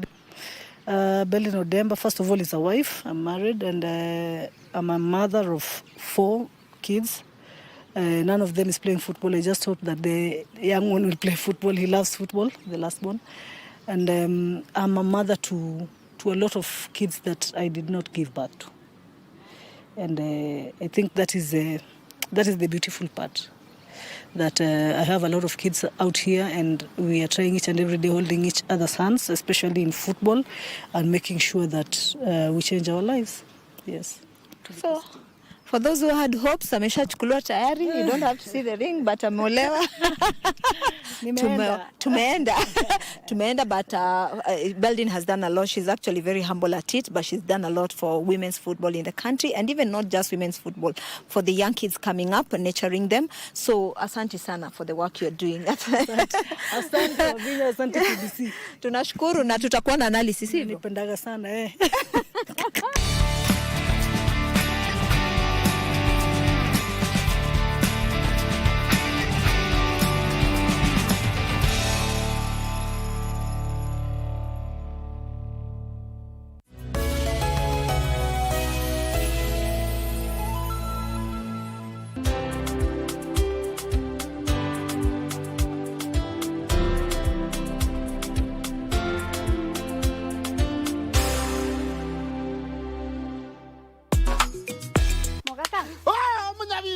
Kwani wewe ni mgonjwa?